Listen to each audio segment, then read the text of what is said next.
ఆడోళ్ళ జోలికి పోయిన కొందరు మదమెక్కిన కొడుకులు మహిళలను ఖరాబు చేసిన బాలికలను బలిమి చేసిన అసొంటి ఒక్కొక్కరిని ఉత్తగానే ఇడిచిపెట్టకుండా వాళ్లకు వెంటనే శిక్షలు పడేటట్టు చేయాలని తమిళనాడు ముఖ్యమంత్రి విజయ్ సారు అధికారులతోనే అనుకొచ్చిండట.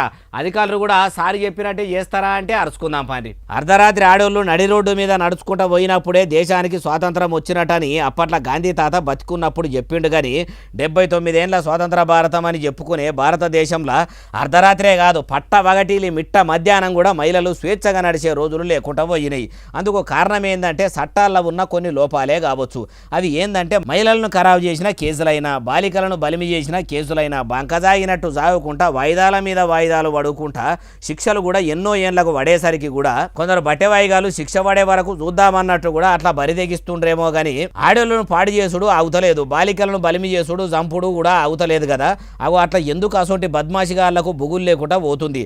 అందుకే వాళ్లకు వెంటనే శిక్షలు పడేటట్టు చెయ్యాలి. కేసులు కూడా కోర్టుల్లో బంకజాగినట్టు సాగకుండా తప్పు చేసిండ్రని ఎరుకైతే చాలు జైలుకు పంపి అమ్మో మళ్ళా ఆడోళ్ళ తెరువు పోతే శిక్షలు మామూలుగా ఉండయి అనేటట్టు ఉండాలన్నట్టు చేయాలని ఆఫీసర్లందరినీ పిలుచుకొని మీటింగ్ పెట్టిండట.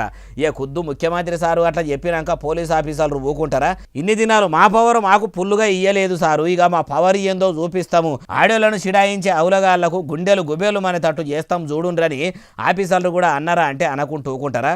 ఇట్లనన్నా కేసులు బిరబిర అయిపోతే ఆడోళ్ల మీద అఘాయిత్యాలు తక్కువైతే గాంధీ తాత అన్నట్టు అర్ధరాత్రి ఆడోళ్ళు దర్జాగా నడుచుకుంటూ పోయే రోజులు వస్తాయేమో అంటుర్రు ఏ ముచ్చటిన్నోళ్ళు.